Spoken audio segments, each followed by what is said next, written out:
Come on, get up. And get one down with the sickness. Why did you auto go to Cleveland's voice? I can't think with the head thing on because there's a delay. Back in my day, we got called a lot more creative names than now. We're starting to loop around.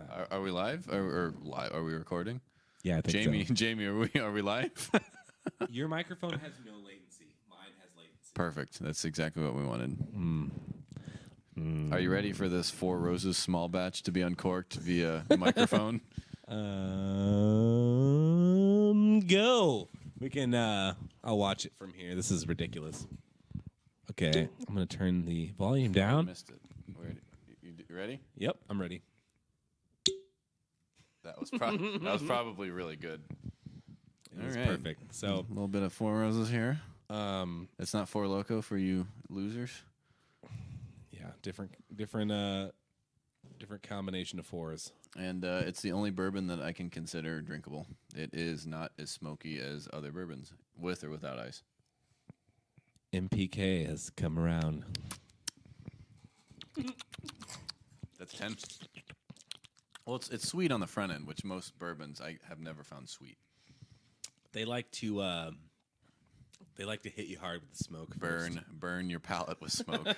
Speaking of smoke, Yes, indeed. the first cigar we're going to try here, I was never a fan of Macanudo, but it was something that I remember being what old Unky Boo here wanted to try. So I'll go ahead and light this one up ASMR style.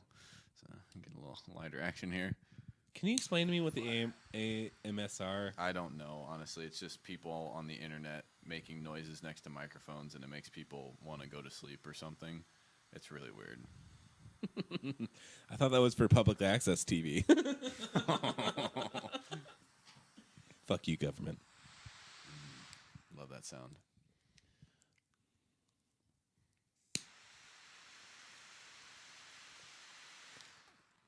For those of you that can't see, because no one but me and him can, he's currently got the cigar lit.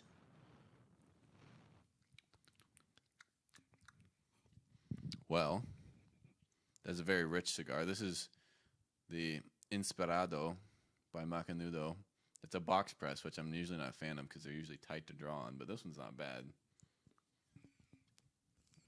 What did they roll it and then they press it so it's even tighter? They literally press it in a box, yeah. So it's like a square extrusion. Get my spittoon here.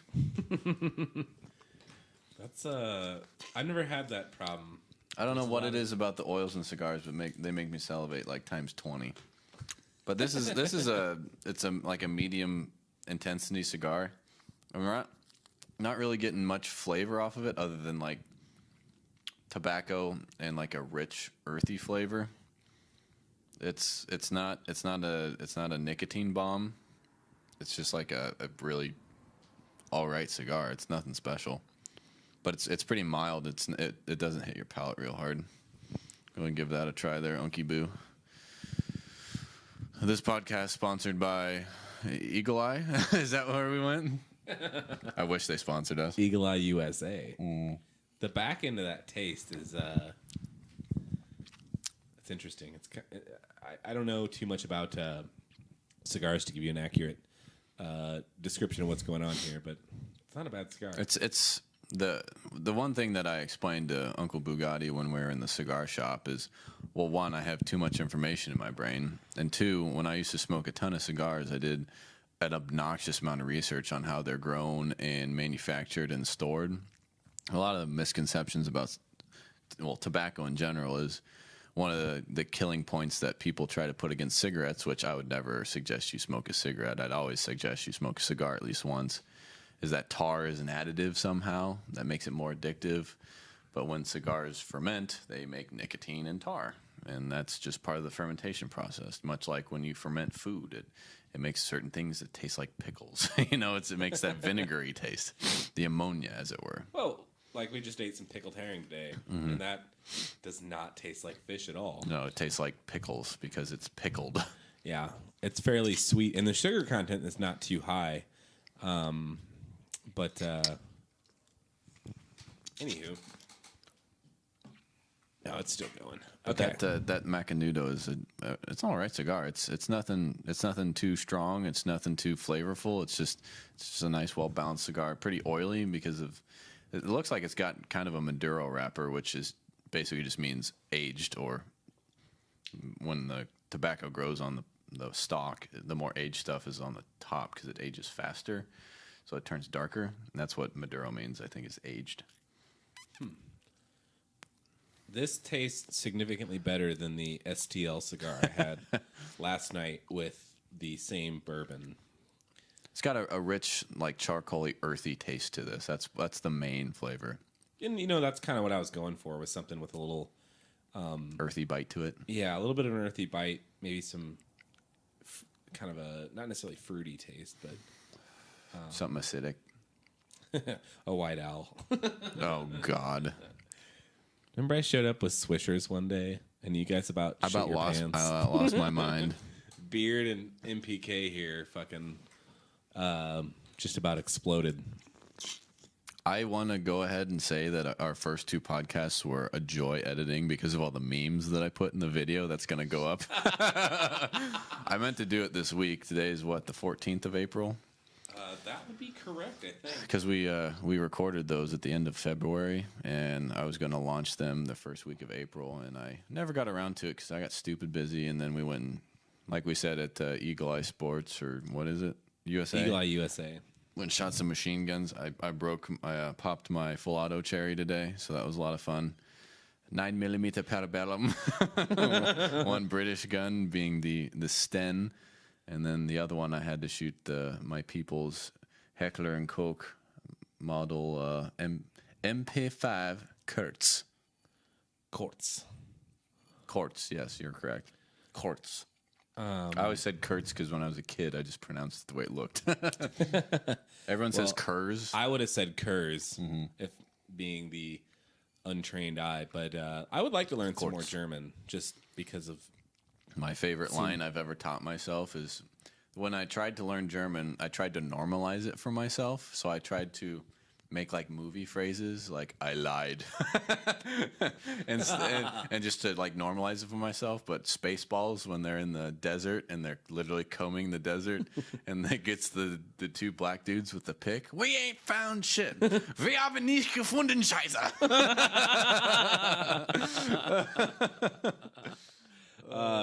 That's ridiculous. That's me. The only phrase I know is "Deine Mutter ist ein Schlamper," which is "Your mother is a bitch." Is not the greatest phrase to know, but German's an interesting language because if you have a hammer to break the glass on your conductor's, window to get out for safety, that's all one word. Mechanical engineer is engineer mechanical. It's one long word. They like to pair nouns together to make new words. So there's pretty much an infinite combination of fucking new German words. It's weird because when I was a kid, I would capitalize certain nouns, and it didn't make sense because you're not supposed to do that in English. In German, they capitalize certain nouns. I was just like, oh, this is deep. This is this deep genetic code Joe Rogan keeps talking about. I see the history of my ancestors. I think that's why I have so many genetic diseases, is because my entire family tree is German to my great-grandparents. I have no genetic diversity. The shelf above my eyes, the Neander shelf, I think it keeps growing out. That's how German I am. MPK looks like one of those the clay models they do after they find a Neanderthal skull. Giant head, huge cleft, obnoxiously large jaw, not wide, but like erect from the front of my face, and a big old nose. As if he had an overbite, but all his teeth are there. See, that's the thing. I used to have an overbite before I had braces, like a massive overbite. Really? Mm-hmm. It was so bad that the bottom two teeth were sitting on the top of my mouth, and there was indentations from my teeth sitting there. And it happened over the years, so I never felt it. Well, there you go. Your dumbass German genetics. Yep. That is one of the places that diversity is actually useful. My cousin took the 23andMe test, and he's like, look, if I come back French, I'm not telling anyone my results. And Should probably change those power settings, Uncle Boo, so it doesn't go to sleep. Yeah, well, it's waking it up every once in a while is not going to be the end of the world because I don't know where to fucking look for it. So, and you work on technology for a living. I do. Here's the problem: you work on technology so much that you come home and you're like, "I create fire by rubbing sticks together." I worked IT, and I've never built a computer. I was never an IT nerd like everyone else in my IT group. They'd all built computers. They're all into it. They were like into using Linux, and I was just like, I'm here for a job. Like I fix Dell computers because they're crap. That's my job. Well, even with the last podcast we did, I was off microphone, and you could still hear me talking. They pick up a lot. Yep. They pick up a lot. So like, what kind of SM58? Where did you get these? That's from my brother. I don't know where he got that. The microphone brand is what that was, ladies and gentlemen. This is a PV 111 or sorry 1100. I'm sorry PVI 100. Is that a Browning 911? I hate that. Do you hear that? Mm-hmm. You just forget a one. A lot of guys say that. A lot of guys say 911 like it's a Porsche. You know that car that Elvis used to drive? Yeah. It jams a lot. A jam sandwich. No, I've heard so many people say 911, and the first time I heard of a Porsche 911, I was like, that's so insensitive because of, 911. Yeah. I never knew Porsche was a car until after 911. That ages me pretty well. It has to be a conspiracy because 911 is also 911. But yeah, I actually went to I'm sorry. Elvis drove a I think it was the 911 BMW. It wasn't a Porsche. Cuz I was actually in Munich at the München. I hate it. I hate how we've bastardized other countries, cities. Like, we used to thought Beijing was Peking. It's not even close. And then Munich is actually München in Deutsch. Yeah. Like you're munching on something. That's how it's spelled. We were just talking earlier, and what pisses me off is that everything. Yeah, everything pisses me off. Well, it's funny because I think I'm more open-minded than MPK over here, but lots of things piss me off. But that's like a very small scale difference between us. Whereas I'm more open-minded than MPK, but that means I'm also like slightly more alive than a dinosaur. In retrospect, that is. But why are, like, take Chinese, for instance. Why does Chinese have a bunch of X's in all their language when it crosses over here? Yeah. It's not written anywhere close. Nope. And you're just like, I can't think of a Chinese word right now, but Wuxi. Wuxi. That's got an X in it. It's got an X in it.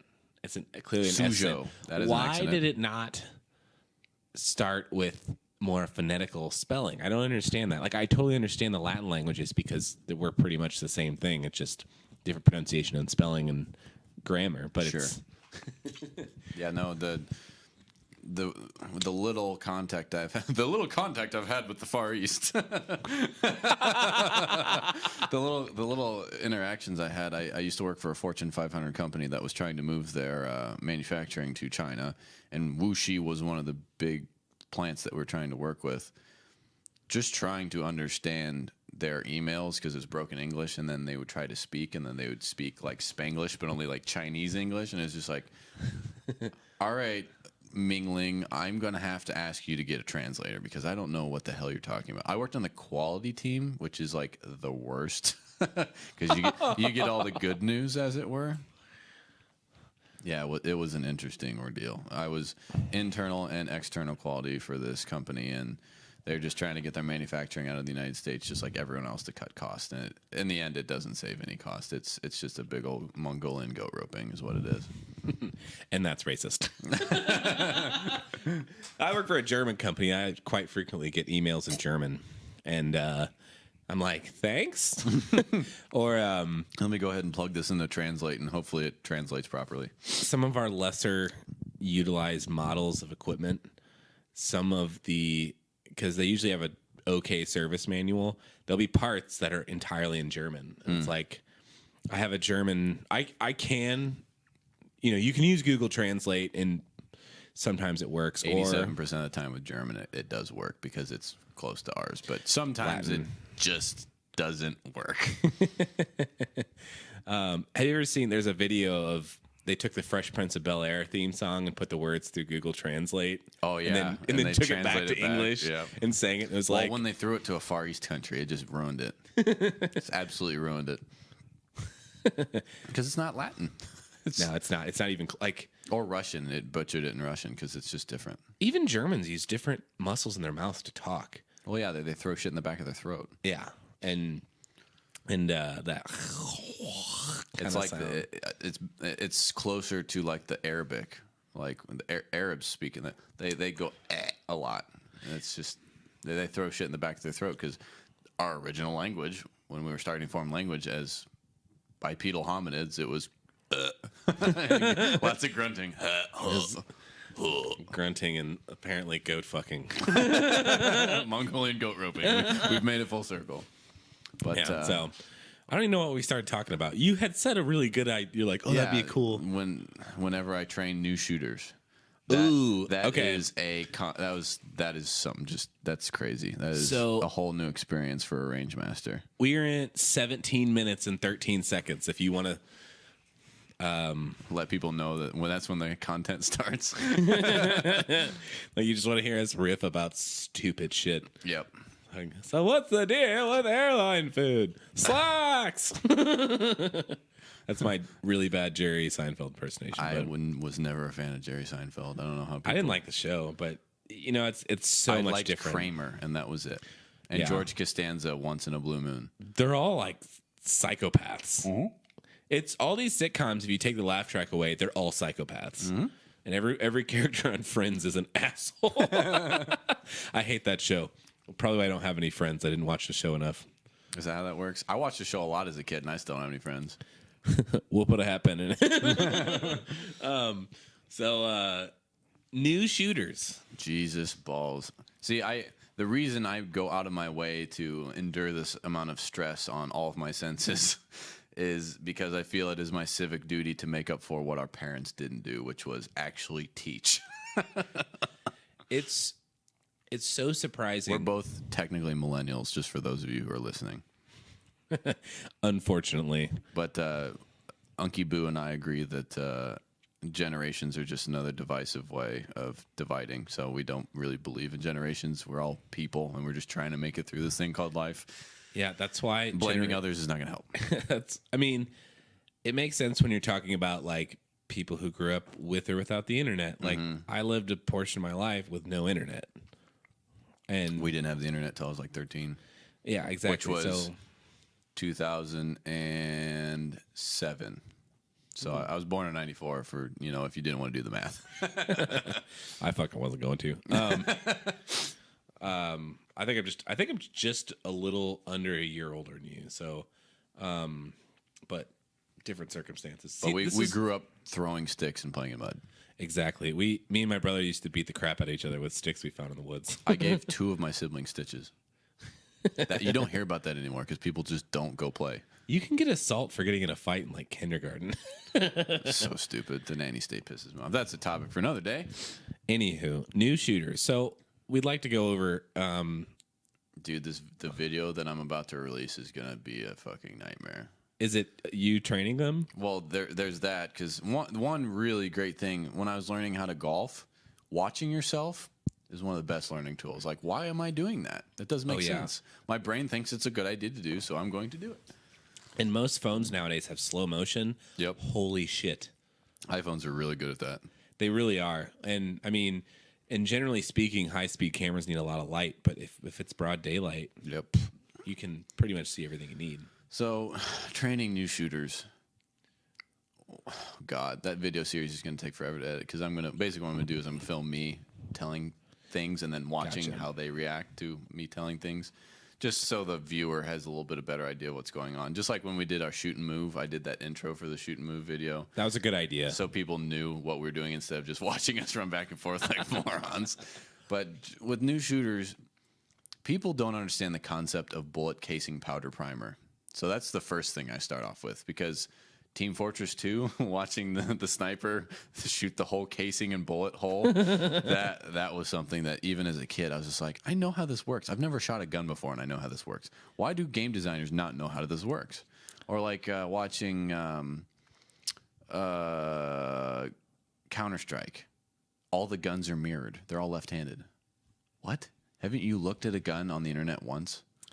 They're all left-handed guns. They think all guns are left-handed, and they're all shooting right-handed. And there's no aim-down sights.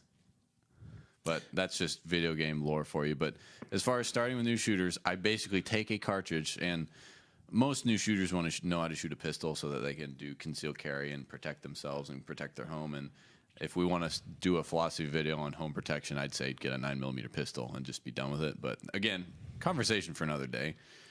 But I take out a 9mm cartridge and say, okay, primer. Firing pin hit primer. Primer go kapop, right? It ignites powder inside of this case. This is the projectile bit of the case. That goes out the barrel. That's what hurts the bad guy. The gun reciprocates. The empty piece of brass flies out.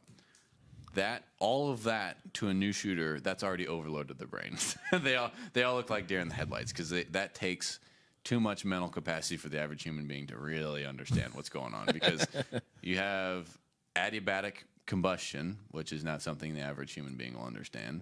Is that without oxygen? That's like a closed circuit, essentially. Okay. It's Closed system. You have a control volume. Okay. You have a projectile coming out of a pressure vessel. That's ballistics. That's something that is very hard to understand without mathematics and training. Just understanding, okay, firing pin, breaking down those two words in your brain for people who've never understood it. You can see all of those things, just the hamster is just falling off in the brain. So, I mean, when you shot your first gun, what was your experience? Because my experience was the stereotypical one. So I want to hear what you have to say. I grew up on shotguns, boy. So I think the first time I shot a gun, I was pretty young, and my dad gave me a 12 gauge and sat Like me most on funny fathers. sat me on a tire sand pit, like a big old truck tire we had out. That was a little sand pit in our backyard, and I sat down and fired it, and I was like blown This cigar away. has warmed up quite a bit. Yes, it has. Spicy now. Basically, I shot a shotgun as I bet I was 8. Really? Pretty young, and it 8 just to 10 is a good starting age, but not for a 12 absolutely gauge shotgun. Yeah, like 22s. 22s never get boring. Yeah. Okay. I mean, when you look at other things, maybe, but you can set up cans and buy 1,000 rounds for nothing. It's like And $36. $36, and you'll be shooting all day. Get a bolt action, you'll never run out of ammo. But I think I just shot a pumpkin and just blew it to pieces and got thrown back and laughed it off. Then we used to shoot a lot of trap when we were younger, and I was terrified of it. I hated it. I was like, it's loud, it hurts my shoulder, I don't want to do it. And then it came to deer hunting, and I could shoot. I always was a pretty decent shot. I think that there's just even stupid people can be good shots. It's not that difficult for the motor functions. exactly. If you can narrow it down, like If you think of all the muscles it takes to fire a gun, it's just part of the flexors in your forearm. yeah, it's pretty simple. I mean, I used to jerk the trigger a lot, but I apparently was pretty good at it because I killed a few deer doing that. But so most of my shooting was all shotguns. I'm not a surgeon with a shotgun. I used to be. We haven't really shot. The only shotguns that MPK likes to bring out are like Tactical as frig. Tactical. I bought it for $200, and it looks like the gun from Halo. And that thing, that was some light Walmart ammo. And It was heavy recoiling. it was like if you just held a shotgun and someone just hit it with a sledgehammer as hard as they fucking could. It was a slugger. But so I grew up on shotguns, pretty decent trap shooting and stuff like that. And same with, like, you're talking about people not understanding primers and stuff. I never really understood it, because you see, especially with shotgun shells, it's a piece of plastic with a brass rim. Yeah. It's like, okay, and then you see it empty. It's like okay, obviously something happened. Something here. flew out. Something flew out, and I think that actually, I don't know, just being a kid, being inquisitive, you're like, okay, You can kind of see, and then you get like the clear shells, and you're like, oh, look, I can see the powder and the wad and everything. The power piston. Yes. So 22s and shotguns, honestly. You can't mess with a shotgun. And if you do, your eyes are closed and you're gripping really hard. Yeah. And that's a difference between like shooting birds and because that's probably where I got decent at shooting shotguns was dove hunting. Because that's, you got to wait for them to get close enough. Yeah. And when they hear that shit going past them, they don't hold still. Like, I know ducks, once you open up, they kind of tend to flock away. I've never duck hunted before, though. I've never hunted other than coyotes, so I don't know anything. Okay. I'm a pretty decent, I understand the basic concepts of hunting. Nothing like what's that guy that does the meat eater show on Netflix? Oh, yeah. Where they're like, Cam Haines? yeah, maybe. One of Joe Rogan's buddies. Yeah, but I mean, Buddy of mine. I met Byron Ferguson, who's like a world-class longbow shooter, and used to go to the Deer and Turkey Classic every year. Yeah, they had that near me, too. Yeah. It was cool, too. So just growing up deer hunting, and this is a topic that we can get into either now or later, but like, you know, when your dad is like right next to you while you're holding a shotgun with a long barrel and you almost go to sweep somebody and he grabs the barrel and it's like, you do not do that. Yeah. And he just puts the fear of God in you and you're like, oh, I just killed like, probably 100-pound animal pretty easily. Yep. Like this is, and that's the real tricky thing. I'm glad you said that. The real tricky thing with new shooters and starting them with pistols, oh my Lord Jesus, the amount of flagging that happens, which if you don't know what flagging means, it's you pointed a gun at somebody. Yeah. That's a nice word for it. It's a nice PC term for it. You could have shot your buddy. Yeah, and I don't even like doing it. I don't even like people doing it when I can clearly see that the slide's locked back Like and everything. if you had an AR-15, you took the charging handle and the bolt out of it, I still don't want you pointing that at people. That I saw them teaching Keanu Reeves John Wick stuff, and it was even then my butthole puckered. Like, why are you pointing at people? I was like, you put this out, and they eventually were like, yeah, the bolt carrier group and the charging handle, and even Keanu Reeves was like, this is weird. Yeah, because that dude got famous on YouTube fast just because of that Keanu Reeves thing. He has as many views as our YouTube channel, mpk.1414, shameless plug. It is the same amount of views as that, but he's got like 120,000 subscribers, whereas we're cresting 8,000. Well, you're also not Navy SEALs, so Or Keanu Reeves. 69, dude. I won't go into Keanu Reeves because he seems like a pretty awesome dude, honestly. Yeah. But side note, a lot of Hollywood stars have tons of tragedy in their life, which is just, I don't know if it's a coincidence or ironic. MPK hates it when I say ironic. Anyway, new shooters.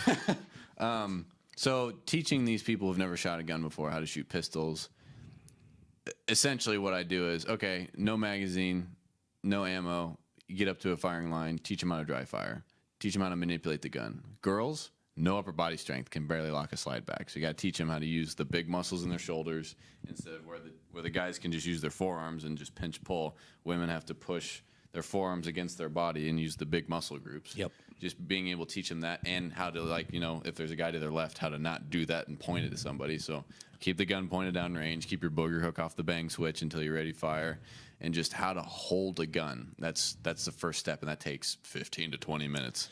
Oh, yeah. And just getting their hands where they need to be, getting them situated, getting their stance right. Because it's an athletic stance. I mean, it's not something you can just be a FUD and use a Weaver stance. Oh no. And record. The one big thing that shooters don't understand is this is not something where you can just go stand out in a field and shoot a gun. You have to like engage your core, squat a little bit, A Marine friend hold on a sec, I can't. That feedback. They call them speech jammers. They have apps for that. But and a Marine friend of mine once said to me, he's like, if you're comfortable, you shouldn't be comfortable shooting. And especially your first time. Especially your first time. Now, that makes a lot of sense because if you think about it, like an athletic stance isn't a comfortable stance. I'm not like making food in the kitchen, standing at a low ready. Right, you're relaxed. But wait, what are you looking at? Nothing. Oh, okay. Yes, that's a problem with pistols and hitting anything with a pistol, and especially with teaching new shooters is like, yes, you can easily turn that gun, and it's not long. You're not like, imagine carrying a 2x4, like a long 2x4, and swinging it around like you're like, okay, I like clearly, a 3-foot 2x4. Yeah, exactly. You're not gonna. You have more conscience about it, but that pistol is so small and so manipulatable. Is that a word? It is now. Okay. And people, especially when they're like kind of excited about the new experience, like, oh, this is really cool. Like the connotation of excited can be different too. Like, I hate the word anxiety when we use it here because it's convenient. They get anxious and they're jittery and the adrenaline's already pumping before a round's even fired just because, I have this destructive device in my hands now. Yeah. It's a tool, and if you don't know how to use a tool, you're going to look like an idiot using it the first time, and you don't know what you're doing. I mean, that's why they're there. They're there to learn. Oh, yeah. But yes, getting flagged, that is like... Butthole clenching times 10, DEFCON 5, or DEFCON 1. That's DEFCON 1. Like, I'm even around you and Tactibeard, I'm like, if someone's at the firing line, I'm watching your fucking muzzle. Yep. And... it's not like oh shit, he's not gonna put it, he's gonna point at me. It's not that. It's just like all you have to do is be a little bit aware of what's going on, and nobody gets hurt. And all of a sudden, and I mean, the experience as a range officer when you're in charge of 3 different stooges who've never shot before, you are on DEFCON 1, red, whatever you want to say, all the time. So usually when I have people, especially if I don't know half the group, I'll have them all up at the firing line when one person shoots at a time, because you don't want more than one person shooting at a time, obviously. Because I don't know who they are. I don't know if they have a mental disability, what's going on in their life. Maybe they're just looking to make a headline. You don't know the person. You don't leave them next to the guns and ammo. These 3 people I knew they were decent people. I've known them for a while. It's like, okay, you guys can just chill back here while I work with this person. But even then, even if you know the person, again, they could be going through something. You want to be on DEFCON 1 at constant high alert, essentially, because you want to be the person in control. So whenever I'm training someone, I've got my belt on, I've got a loaded gun, because shit can hit the fan real quick. And when DEFCON 1 it really engages, you have very little time to react. But anyway, that would be a completely different podcast of being a range officer and having to be in control of a bunch of stooges with firearms. But as far as new people, once you get them to the line, comfortable manipulating gun, done flagging their friends, and usually when it happens, like, you just shot your buddy, and they look at you like they're like a deer in the headlights. What do you mean? Like, that end of the gun is where the destruction happens. Don't point that at anything. Yeah. And that's, I mean, when you start, that's something I left out, is the 3 rules of gun safety. Keep your booger hook off the bang switch until you're ready to shoot. Don't point at anything you're not willing to destroy, which even after you tell them that and they're already on high alert because they've never shot a gun before, they still end up pointing it at somebody just because they're Bambi. They're overwhelmed. Yeah. They just got birthed into this new world. And then be sure of your target and what's behind it. And we shoot down into a gully. There's nothing but earth behind where we're shooting. I think a lot of people throw in the 4th one, which is always assume a gun's loaded. Right. And that's when I show them that's another thing. All guns are on the table, locked open, magazines out. I show them, this is a gun that is empty. You can look in this is the chamber, put an empty piece of brass in there. Okay, this shiny piece of brass means, okay, gun has ammo in it. You need to get that out of there. This is how you get it out of there. Yeah, and there's so much that goes into it. It took me a long time to, like, because you're supposed, like, dry firing is good. Like, a lot of people say, oh, don't. Well, if you have a rim fire, don't dry fire. But otherwise, I mean, it's pretty much the same simulated action that's going to be if you were shooting it. And there's no way you're going to be able to dry fire as much as you can shoot it. Like, yeah, it's too. But like we were shooting automatic guns today, and so I shot an AK for the first time. Is awesome. Actually, the first time I ever shot an AK in general. AKs kind of suck.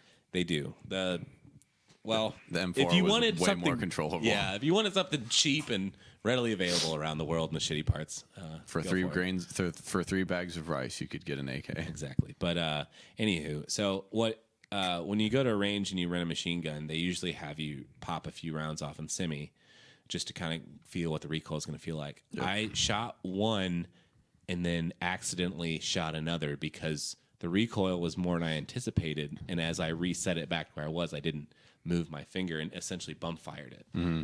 And if you watch the video again, I don't know if I told you that, but I fired it. It was technically a negligent discharge. I was pointing it down range though. Like it wasn't like a into the dirt negligent discharge. Yeah, exactly. It was I didn't mean to fire it right at that time, but it was still pointing down range. Yep. And so, and that being said, I've shot guns a long time, and you just but that's it may have been a negligent discharge, but one rule, I was pointing it down range. Right, which is the safe way to point a gun when you're handling it when it's loaded. And you know what? It makes or me when it's not loaded. It makes me angry too because I played paintball and airsoft, and that there's no such thing as flagging with that sport. Like, right. People don't like. I went and sold a paintball pistol the other day, and the guy literally put a CO2 cartridge in it to make sure it worked and fired a round off just into nowhere. I'm like, oh, because that would have never happened. Not with live ammunition. Exactly. But when I'm around these guys, MPK and Beard, they like I know if I take the gun out of the holster, I'm either shooting or I'm making sure it's reloaded. And then like with the USPSA rules, at least, or any kind of shooting competition, you drop the magazine and you show clear. The range officer will see it's clear, and then you release the slide, and then you pull the trigger, and it's a dead gun at that point. Yep. Then I can take that gun, still not pointing it at anybody, and I'll put it down somewhere. If I put it on a table, I'll lock the slide back, and I'll orient it so you can see into that little window to make sure it's like, oh, I could walk by, no mag, no round. It's gun's locked open. It's dead done. And actually, we just talked to somebody today that was like, even with experienced shooters, he was like, yeah, I trusted this guy, and he definitely failed me when it came to show clear, drop the slide, hammer down, holster. He didn't drop his magazine when he showed clear. Drop the slide, live round goes in the chamber, bang. I like to hold it there just an extra second. Like I'll drop the magazine, I'll hold it, and then he'll be like, show clear, and he'll look at it and he'll see it, and they'll get frustrated sometimes. But it's like I would rather you be annoyed that I held the slide open longer than sending a round downrange and getting DQ'd for the whole competition. Exactly. Which actually, I was signed up for a competition yesterday and I ended up canceling. But one person was disqualified, and I can only imagine what happened. Yeah. But that just to recap, new shooters, they really don't know how a gun functions at all. They don't understand the recoil impulse, because a lot of people. Do I have to pull the slide back again? Like, have you watched a movie? Do they pull the slide back every time when they fire the gun? No. Gun cycles, empty, brass is ejected, new piece of brass with loaded piece of ammunition, loaded into the chamber, you can pull the trigger again. And it's just that overload, just some people don't handle stress well, and they just don't understand that stuff. Yeah, and I mean, if you watch movies or you watch an extremely competent shooter, Jerry Mitchellek, it looks like the gun is barely moving. Yeah. But you know why? Because they've got 100, 200 million rounds downrange. Not the movie guys. And they know exactly how to hold that the right, and we can talk about grip or anything later, but like you have control of that gun. Like we're getting better to the point where our muzzles aren't going all over the place. And when I started doing USPSA, I was like, I told the guys there, I'm like, look, I've never done this before. I'm just gonna walk it out the first couple times. All I did was just walk, because I'd never done it before. Yeah, and it's indoors. Like the range we were at, they set that up in there. There's fucking concrete walls, and Chris is like, if you shoot my wall, I'm gonna be fucking pissed off. Pilgrim. And one dude, like, I can't remember what he did, but I think he shot straight down into the floor. And that guy must have had an aneurysm times 40. Like, the look on his face was that of killing one's child in front of his own eyes. But it's concrete. But trying to loop it back to new shooters. The best thing to do is just to assume that they have no goddamn clue what's going on. Even if they've said, that they've shot guns before, assume they know nothing. That's when I'm learning stuff at like work. I just tell the guy, assume I know nothing because I want to know everything you know. Yeah. And, and say, maybe if you're not even a great, like, I don't think I'm a very good teacher because I overthink everything. So I'm trying to tell someone something. I'll give them so much overwhelming information. Mm-hmm. I don't got like the drill sergeant, like, grab here and hold on, like attitude. And sometimes trial by fire does work well. It just depends on the student. Yeah, exactly. And everyone's at different levels, especially teaching women, especially like it's hilarious, but the most irresponsible thing you can do is take some tiny little girl and be like, here's my 50 Smith & Wesson, 500 Smith & Wesson, try shooting this thing.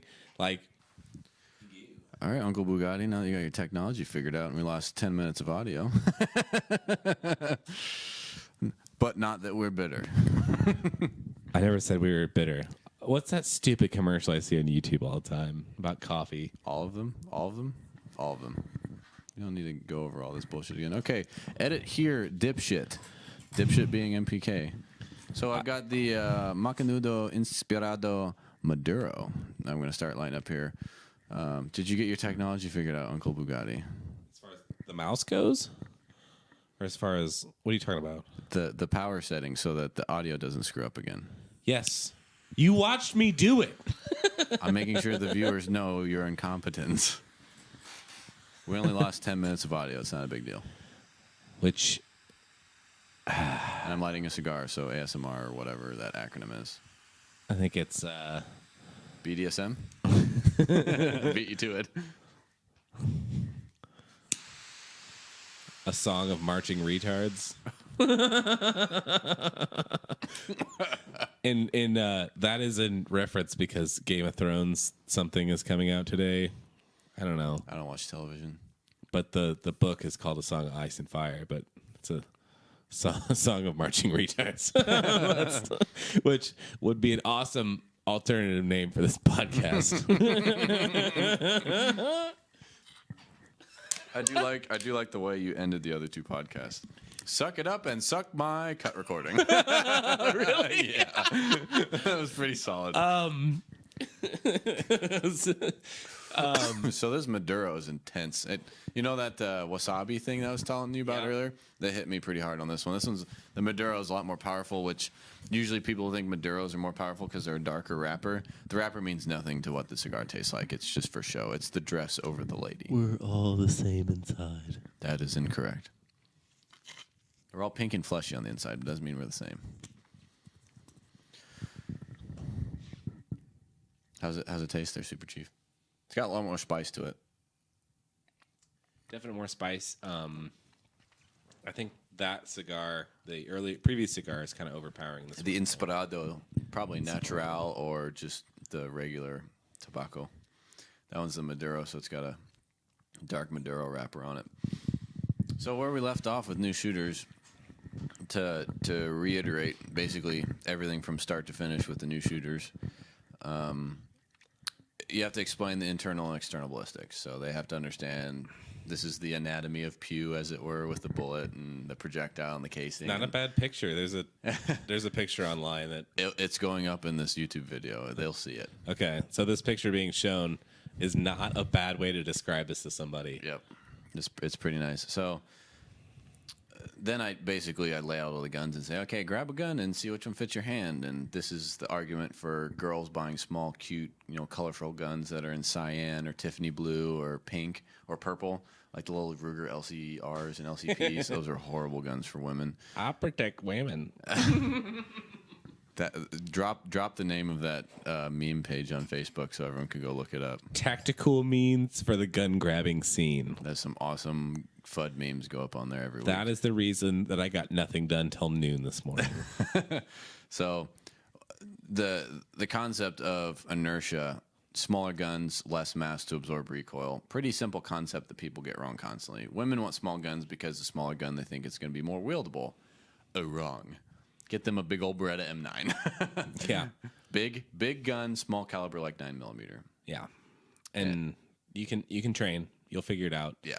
Not as concealable. I'll give you that. But that's hard for women because a lot of women say, when I tell them that, they're like, oh, I could just get a big gun and put it in my purse. Wrong. That is a horrible concept. You want the gun on your body because what happens to your purse when you go to the bad side of town? People want to steal it. It's just as bad as people that put guns in their car and don't lock them in a proper... Some people don't even lock their cars. Yeah. Like, windows are super easy to break. Like, unless you watch that YouTube video of the dude on the news trying to break a window. That was hilarious. I got to find that. But anywho. It's pretty good. So, starting off with a big gun, they learn real fast when they shoot the big gun. Oh, this is manageable. And then you give them the tiny gun that they grab first, like Mossberg MC1 or Glock 43, and go, oh, wow, I hate that. It's super snappy and uncontrollable. I shot a Glock 43, and it's like... It's a lot. It's a lot to manage, and especially with having bigger hands, you don't really. I mean, there's no real estate. There's no real estate. Surface area on the grip. That's why a wider grip is easier for people with larger hands. Because. All right, so now we should have the technology figured out. We have the technology.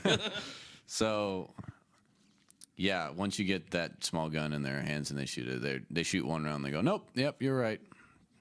Imagine that, the range master's right. So, and the other thing with training women dudes will just go up there and wrap rounds off, and they're like, okay, that was fun, and then you have to slow them down and say, okay, now you have to hit the target.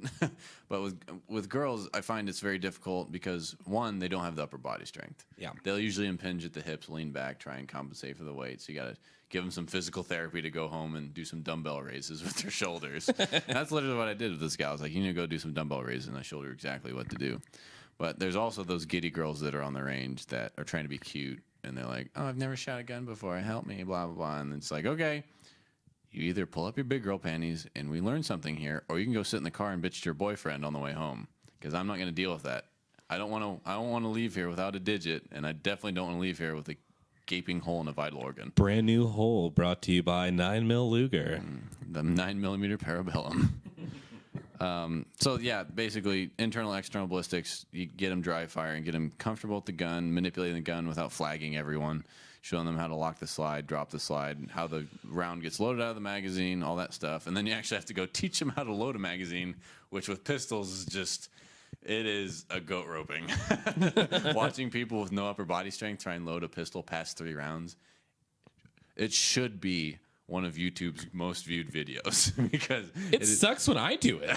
Like you spend, if you shoot 400 rounds, especially in freaking production, well, it doesn't matter because you're always loading magazines. You're always loading magazines, but yeah, my thumb hurts at the end of the day. Well, I've never had problems with it, but I was a welder, so I have no feeling in my fingers. I've never had a problem with it. People on our YouTube channel, mpk.1414, shameless plug, they're like, dude, how do you not have a Maglula? I was like, what's a Maglula? And I looked it up. I was like, oh, it's that thing that Hickok 45 uses to load magazines because his thumb hurts because he's old. I've loaded thousands of rounds in a pistol magazine. It's never had any problem. I used a Maglula. I'm like, okay, I'm never going back now because this is awesome. Yeah, especially once you get the cadence down. It's like, holy shit. It's way faster, too. But yeah. I've always loaded with my thumbs, and if you're not comfortable loading with your thumbs, I'm not going to be Macho Man Randy Savage and tell you should buckle up, Sally, and get used to it. Oh, yeah. Listen here, brother. A little Hulk Hogan action for you. But, yeah, just you have to teach them how to actually load the magazine and show, the round comes out of the magazine. And then after the half hour of training they've received beforehand, before they actually shoot a round, okay, it's time to shoot the round now. Show them how to insert the magazine with the bullets facing the correct way. That's always fun. Drop the slide, whether you pull the slide, manipulating the slide serrations, or hitting the slide release, which it is a slide release. That's what it's intended for. Yeah, I know a lot of instructors that are like, that's stupid. I'm like, okay, well. You tell John Moses Browning that because he knurled the top of the slide release for a reason, not the bottom. Like, I understand the argument that it's a little bit harder to do fine motor skill. Like if you have a huge adrenaline dump in a life death situation, you can just slingshot it, which is, in case you're wondering, is pulling the slide serration back a little bit farther, which does compress the spring a little bit farther and does help aid the round going forward. But just a little bit more. It's like what, a quarter inch, not even an eighth of an inch. It goes back farther. To be fair, when you're exponentially compressing a spring past where it wants to be compressed, you're going to get an exponential amount of force going back forward. But at the same time, you're putting extra force in a recoil spring that'll make it weaker because you're severely compressing it. But that's neither here nor there. I use a slide release. I train the slide release, so when I'm under stress, I use a slide release. That's, if you train to it, you'll remember it. Yeah. I catch myself slingshotting it all the time. So Here in Idaho. Potatoes. But yeah, so putting the bullets in the right way, racking the slide, or using the slide release, depending what the. And then just teaching the concept of lining up sights is also an interesting thing. Yeah, I like to, if I was going to go out right now and teach somebody, I'd be like, look, I get a grip, I get the stance, I get the grip. You know, none of that weaver, push-pull bullshit. No teacup and faster than this state. Well, there are, but I don't prove it. And then literally just focus on the front side. Seriously, if you, I was always told you do string shots, like you do a bill drill, or you're just shooting, right? When you shoot, say, 3 shots here, 2 shots there. Focus on the front sight. Don't shoot and then focus on the target so you hit. Like, focus on the front sight until you're done with the string shots. You get somebody focused on that front sight, and that's all it takes. Honestly, that's all manipulation. And then you can be like, hey, now maybe get and put it back to. Well, that's the thing too. Is even now when I'm shooting, I want to see where I hit the target. Which if you have your sights lined up, you're gonna hit the target. You don't need to worry about where it's. Most people will stop shooting and try and look around like, oh, yeah. It doesn't matter. Line up the sights, the front between the rear two, put front on the target, you hit. Did you teach them to shoot with both eyes open? I don't even worry about that because that's personal preference and they'll learn. I think it's one of those things that like Taught myself to do that. grip style. I'll teach them a basic grip where they less fingers over each other, grip high on the gun and that stuff. But as far as the minor details of grip, I don't really worry about. I make sure they're not going to lose their thumb because that's one of the first instincts to strap the left thumb behind the slide for whatever reason. Slide bite is very real. And you'll lose that little digit if you leave it back long enough. It's amazing how many people do that. I don't know why it's more natural feeling right out of the bat. I don't think it's a natural thing for time grip. It's still like, oh look, side goes back and forth. I know this works. I don't want to lose my finger. Well, I mean, if you're not, once again, with muscle awareness, if you're not consciously like, hey, that part that I slid back a little around in, maybe it's going to come back again. Maybe if you don't, like, think about like if you never, like, oh, I'm loading one in here, now that I loaded in here, it doesn't move anymore. You're like, okay, no, listen, this is going back every time, and you can actually. Well, that's the other thing too. I always think that cocky gun every time they fire. But like a KS7. going with your thought, we don't need to talk about that. Yeah. Yeah. So, yeah, I guess getting away from this or anyone listening is just keep it very, very fucking simple and make sure that keep it simple, stupid. Yes, with it. And I mean, I can't get through my soul how people aren't as just because I'm truly terrified of firearms.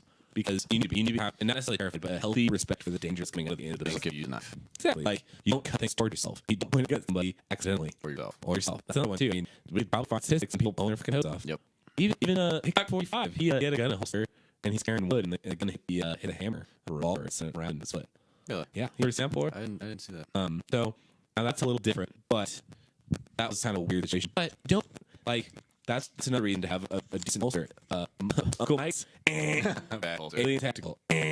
Don't like get a reputable brand kayak stuff. Like takes a good pub to get it out of there. Either positive retention where you have a button pull out, or kayaks where when you push the gun in, take licks. Yeah, make a nice snap out noise. I could grab them. And a little ASMR or whatever. It loses makes a clip. And you just don't want something. There's that. What's the gun catapult? You pull it out like it's like powder. You pull up.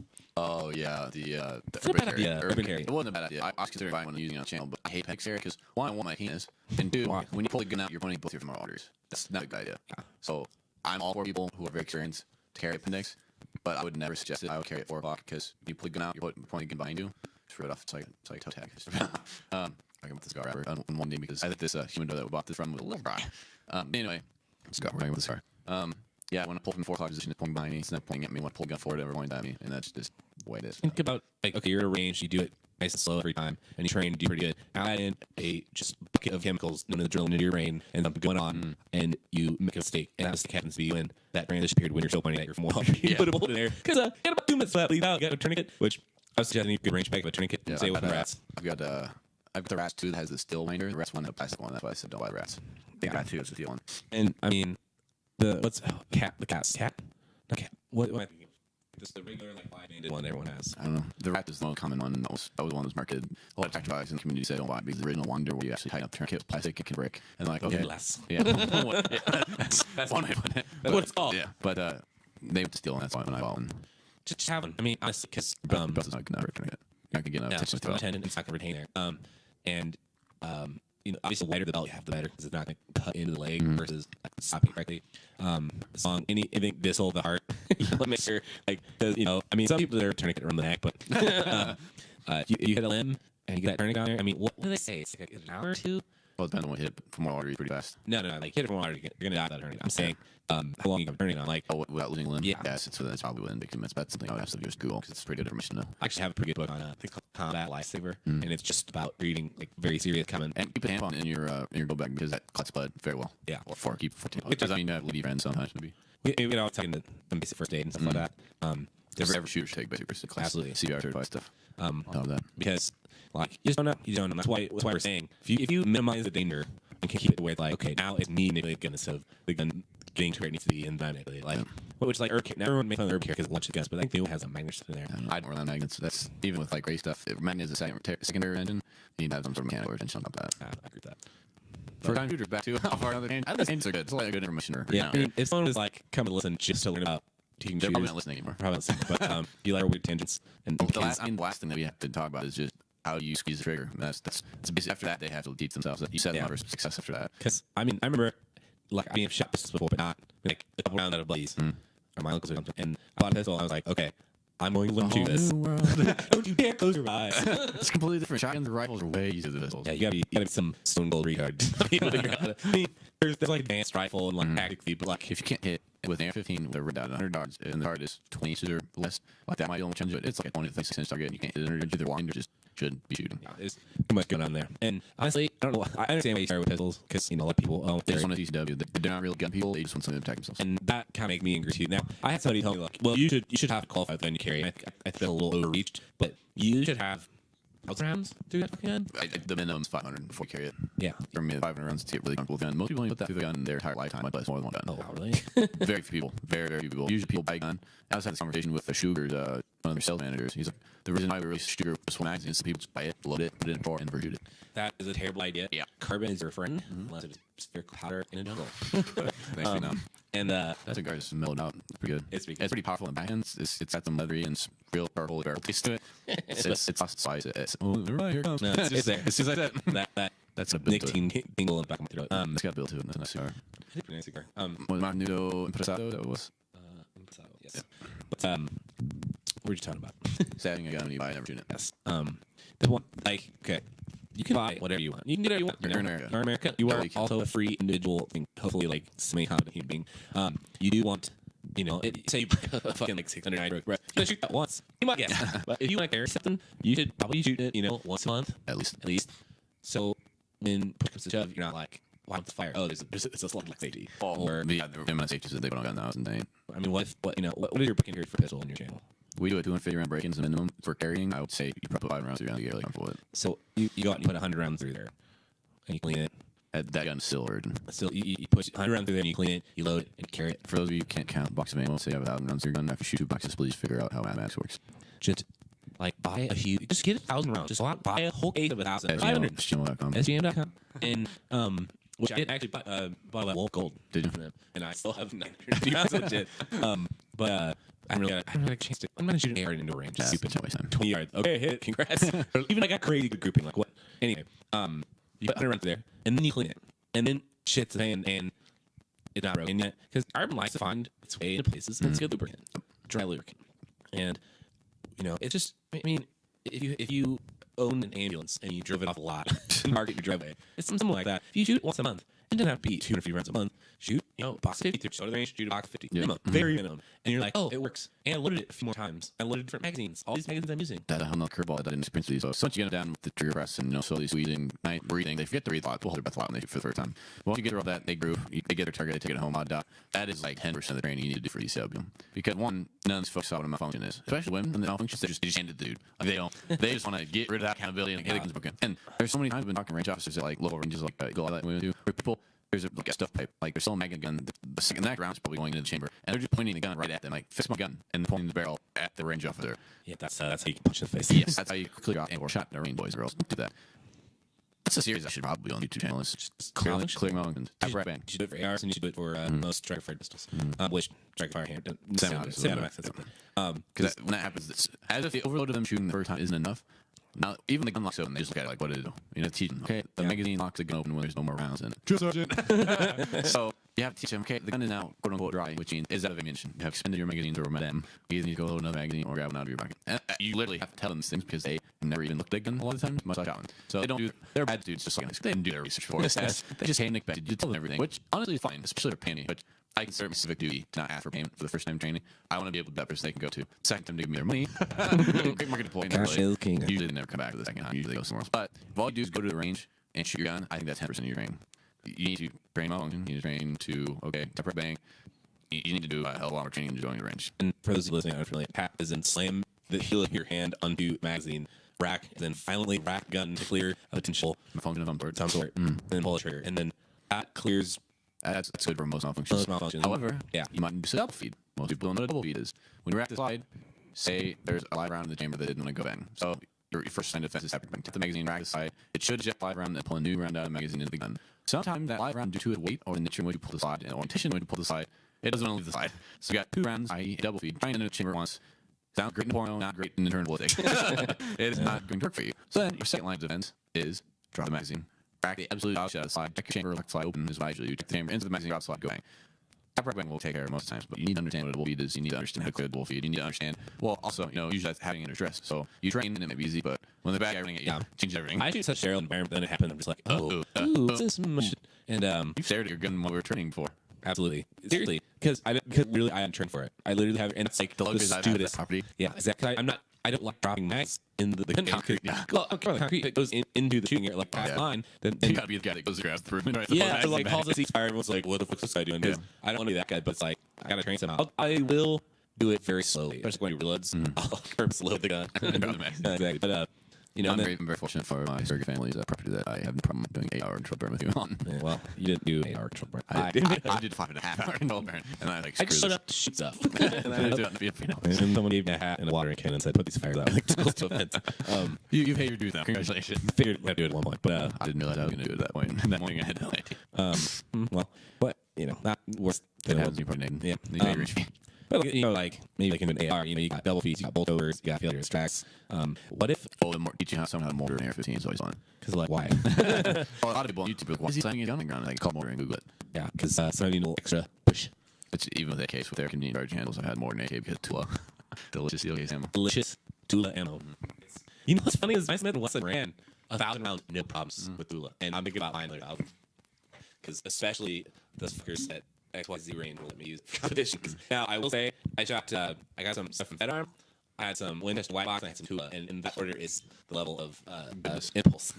Impulse. Yeah, like for loads. They really are like 950 feet per second. Calorie loads, if you will. And the funny thing is, the first 1,000 pot, I had competitions with, shot everything, and they were awesome because they're like no recoil. And then the Winchester White Box, like sometimes if I just need 500 rounds, and it has to be brass. Like I'll just buy the Winchester shit because it's everywhere. And I mean, the thing is, I've used auction ammo, and I actually had to God damn, I keep thinking, bro. Lays it for you. No, it's not late. It's just Words are hard. I can't think of it. It's down the barrel. Quit. When the bullet, for some reason, usually underpowdered. What powder? Somewhere on the primer didn't ignite it. Just you can have. And thankfully, I shot this guns out that I was left. Sounds weird. So I didn't reciprocate. And I didn't put another round through there. There's no hole in the target. Yeah. And that's a scary situation because the first round, second round was the hand grenade explosion effect. Or if you have high point carbine, you just stack 39 of them in the barrel. And you get a solid, just wonderful build. Yeah. Forged. Kind of really. But malfunctions are prevalent. They happen. They happen at random. They happen with good ammo. They happen with bad ammo. They happen with expensive guns. They happen with cheap guns. Yeah, it happens, and you gotta prepare for that. You have to prepare somebody especially for CCW for competition. Like, you can't just freeze like I have in the past. I have to have to become almost second nature, just like everything else you do. It's like, I'm prepping to take care of it. No, so you did maybe take the mag outside, not lock it back, make sure nothing in there, and then reset the situation. So and it had to happen quickly in CCW and in competition because one, you're on the clock. One, your life clock is on the clock. I mean, the whole point of CCW is that topping going to take for 8 minutes. If average is around that, yeah. I mean, between 5 and 10 minutes, and that's like everywhere in the US. Yeah. Okay, so and obviously games. I mean, there are some rural areas where it's 40 minutes. There's some areas where there's tons of 400 people across 50 square miles where there's one Kenny cop goes between all towns. And that can even go into even more necessarily training beginners, but you should be comfortable actually carrying a chamber around the chamber. Yeah. There's a lot of videos out there where guys they're carrying dry chambers and they bleed out. Pull the trigger, gun doesn't go bang, and then they're shot. If you're really that uncomfortable because if you train, you can get over anything. I don't carry with a safety on. I'm gonna safety. I don't carry with Well, I was going to say, it's that concern, but it's getting on safety. I never tell people to rely on. Well, that's one thing that you do in like under safety course. Don't rely on the safety. Yeah. Your always brain is the safety. So that's what Glock is so successful because they didn't put safety on the gun. They have technically a drop safety, but every modern gun doesn't know. yeah, that's the like a hinged or like trigger inside of a trigger. Dingus. Dongle. It's a dongle. Not app dongle. They suck. iPhone, my Motorola has dongle for my headphones. So when I want to plug in my headphones, I put freaking dongle in it. Hate it. Those rat bastards. It's kind of somewhere accessory. Hey, what makes them like? So yeah, new shooters. It makes you a better shooter teaching, honestly, because you rethink everything that you've taken for granted. Because my part teach 9 need for competition. The only function you had was with type of ammo. That was something else I want to mention. One of the many things I mentioned is some guns just don't like certain types of ammo. You have to find ammo that likes. And there's one type of ammo, blue lace ammo, we found on outdoorlimit.com that gun just did not want to run. Yeah, I mean, they are machines, finely tuned machines sometimes, depending on your quality control. And like you said, steel case, aluminum case, brass, bomblet bullets, full jackets, Nickel code breast. You have all the variations. You have different variations, types of powder, shades of powder, amounts of powder, different timers, weight of bullet. This is all shit shooters will not understand. Yeah, this is too much. But what they can't understand is like buy box ammo, shoot 50 rounds through it. Be like, okay, buy assortment. You know, get a circuit board. That's why when we shoot an mpk form, Chandler first turn 50 rounds. There's 4 or 5 different brands of ammo. Yeah, and he usually tries to get shitty one too. So like, we'll always shoot steel case. A lot of people say aluminum does run well for them. I've always run aluminum. It's been great. That's usually a little bit cheaper than brass, or it's impressive. is it softer than brass, or is it just lighter? It's less dense, and I think the strength is a little bit less. But the problem that most people have with it is it's actually loaded hotter, just like steel is actually loaded hotter. The fire from the case better. The head pressure is higher because they need more pressure from the case. Smoke if you got them. So there's a lot of stuff on there, and we're going to bore listeners with it. But it's material properties. It's different. Some guns just don't like, and the friction between the wall of the chamber and that specific type of ammo. So if you put 50 rounds through a gun, and you're like, man, I shot this log gun, and it was fine. Try something else, and as your gun wears in, if ammo might work better too. So don't like. I mean, once you got it pretty much working, you're like, okay, this usually works. Blah blah. The gun will wear over time, obviously. I mean, we put a shitload more rounds than I think a lot of people do. We put more. You have to do. In our 250 round break, I think we put more rounds down range in our gun than most people will. Honestly, 500 rounds definitely people don't put that their guns, which they should. Yeah. Well, your ARs, you put this to what 500 round test. Our initial break-ins, we try and get as hot as we can with 500 rounds. Our record is the ATI Omni. We got over 800 degrees, probably 1,000 degrees of operating. We'll let hang fire. Yes, exactly. So, not just. I mean, we're just wearing it in. We're gonna make it period. Get that warp pattern in the receiver, and we can shoot the gun and run what's hot and when it's not. All right, so let's do a quick recap. Hollow points, another thing. If you're gonna carry hollow points, make sure your gun runs the hollow point. I know they're expensive. Go run whole box hollow points through it. Make sure your gun wants to run them. Because hollow points, geometry, wait for the round nose. Yeah. Sometimes your gun just doesn't help. One quick thing, help points too. This is assuming you're carrying to defend yourself. Yep. You end up shooting somebody. Do the black box ammo that says where's deadly zombie killer. You don't want anything to prosecuting and say like, oh, this was intent to kill somebody. Here, I have a box of critical defense is what I actually tell people to buy because it's just defense on the box and you can use that for it. And like even black talents. They're now called black talents, but they got in the 90s or whatever. They had a reputation of being cop killers, and they're like, oh, you bought those as cop killers, and they know they kill. So these lawyers are going to just twist everything, all your intentions. Yep. I heard really good like save the receipt and save a couple rounds of every box of ammunition that you intend to carry, and cycle it. Like, you know, FIFO, first out, kind of like food on your shelves. Yep. But you want to make sure that you have around that, look, you know, and everyone's going to say, we could probably do it. Concealed carry podcast. Oh, yeah. We'll do that next. No, that would be like 2 hours. But be a long one. Anyway, let's do a quick recap. We can make sure they're aware of the dangers of firearm they're holding in their hand. It's very important. Make sure you got to get them comfortable. You got to make sure they're comfortable and you're comfortable with handling a firearm. Having fired the gun a lot. A lot. Make sure they know most of the operation. You know, maybe have them even load around, like load the magazine and drop the slide. You know, just simple things. Decent stance. Don't be leaning back. Good grip. Focus on that front post, and let them know that this is me like introducing you. You need to take off from here and go out on your own, get more comfortable. Because I remember the first time I shot just on Bill's Pappy all my life. I'm in a range, and I'm like, this is kind of intimidating. Everyone's going to me that weird. You know, people watching you, what you're doing. Just take so. Yep. Work at your own pace. There's no reason to rush it. I mean, yeah, you might have to pay for your range time, but that extra $30 is not worth you shooting somebody or yourself. Yeah, and I mean, like, or losing your range right for shooting a wall. If you have questions, I'm definitely sure a range officer not going to be pissed off that you're asking him things. He might seem that way, but that's okay. He's there for a reason. He's making money, making sure you're safe. Yeah, he's probably a war veteran and is super salty about having this. There's a lot of. But the thing is at the end of the day, everyone's get home. And safety really is. We joke about it on our YouTube channel. Safety isn't the one priority, and we beat it not even. We slip up sometimes, and we push us for when we make a mistake. It happens every once in a while, but you have to be able to call people. That's one thing that when freedom happens. I want people to talk to one another when that happens. I want you to go physically do something about it because when you see that, you have to do something immediately, and they get that situation. What's going to happen again? Yeah, I know a lot of people comment on some videos and be like, "You guys don't respect guns." Like, no, we kick around all the time. We just happen to be holding guns, but I'm pretty comfortable around you with firearms. I know if I turn around. In case I can point a gun on my back, right. Or because I'm pointing on my back, and then should expect that from me. And it happened. We should give each other an enormous amount of shit for it. And we do, and it's not that we're there just to bust each other's balls. We're looking out for each other because we have, again, we want to go home with all our limbs, not getting a hole in the vital organ. Yeah, because Gun tools. And much like a hammer, you can lose it. Much like a saw, you can lose a limb. You know, it's a dangerous tool. If you are not using it correctly, you need to be told you're not using it correctly. Or like a lathe. How many videos have you seen of a dude getting cut up in a lathe? It's disgusting. I machine teacher, Lindy.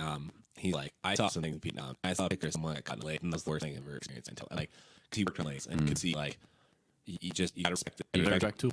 Takes, you know, and like, you know, maybe asking a gun buddy to teach you things, maybe that's the best path for you. Maybe you should get a course. Yeah, pay for a CW course. And if you don't feel comfortable with an instructor, just pop it off as $100 lesson, because you don't need. You see that video, and I feel bad for the guy, but he brought it on himself. He's got that fucking revolver, and he's showing how to shoot it. He's pointing at the ceiling. Oh, 44 Magnum, dude. He is an idiot. Yeah. And put a finger on the trigger when he was ready to fire, and guess what? The gun did go off. He fired it. It was his fault. That's a negligent discharge. Yeah. The gun don't go off, boys and girls. You have to pull the trigger. Yeah.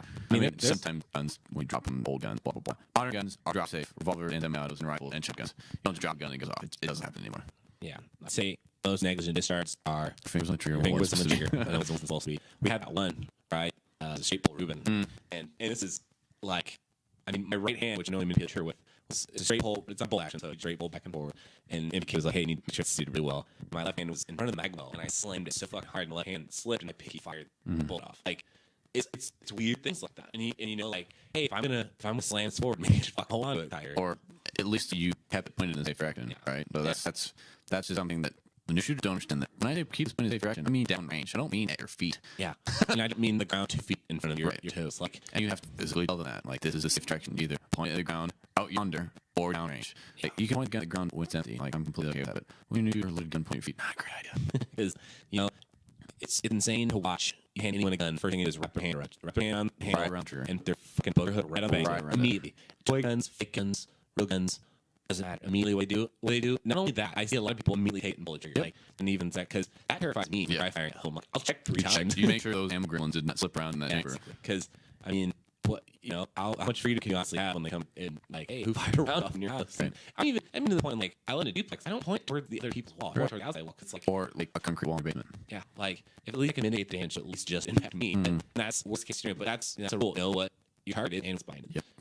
So Some people just, they don't make that far in the mental conundrum that is shooting a new shooter shooting a gun for the first time. So there's a lot of weight in the builders of a range officer, and I take a lot of pride in that. But at the same time, you're not being egotistical sniff in your range officer. You gotta assume they know nothing, and that's fine. Even for me, a very experienced shooter, when a range officer teaches me as a child, that's fine. He doesn't know my background. He shouldn't be offended that a range officer is treating like a child. It's his range. Yeah. You submit to his authority, no matter how much you don't like it. It's just like when you're just shooting competition. You tell the range officer no, you DQ immediately. You just don't do it.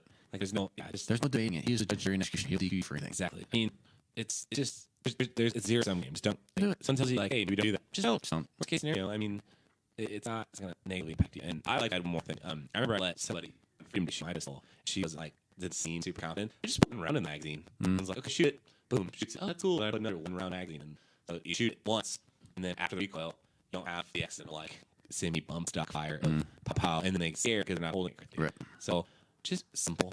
Start small. Emphasize safety. Explain more than what you think they need to know. That's really what it is. There's several different instances we talk for hours about, but as far as this just kid method, it's really what you can do is assume they know nothing, explain everything twice, and be overly protective of the baby chickens that are on range because they barely know how to walk. Yeah, that's fair. So I mean that's a lot of information already, and we haven't even touched the tip of the iceberg for pistol shooting. There's a lot of information. Even close. There's a lot of information you have to understand, even with caliber selection. People, that's one thing to explain to people. Guns have different magazines. There's something you think all guns take the same magazine. Yeah, they're shooters. Everyone thinks like, oh, that's a semi-automatic 9mm. Must take the same magazine as this semi-automatic 9mm. I will see another brand magazine and be like, that looks similar to mine, and I'll try and put it in there just to see. But I'm not like, oh, it's gonna work. Yeah. And round life is a whole different thing because 45 ACP stop school bus. World Wars, baby. 2 World Wars. And on that giant heroic bombshell, I think we should end this one on Bugatti of other closing remarks, because all I have to say is be safe, be aware, and if you're a range officer, just be overly aware. Just assume something bad's gonna happen and make sure you're 2 steps ahead of it. Be like a cat ready to pounce, and hurts me doesn't matter. Everyone's walking away clean. Defend themselves fakes. Yeah, Just get done. but all right, this is Uncle Bugatti, mpk for the Suck It Up podcast number 3. and so I like to sign off saying, suck it up and suck my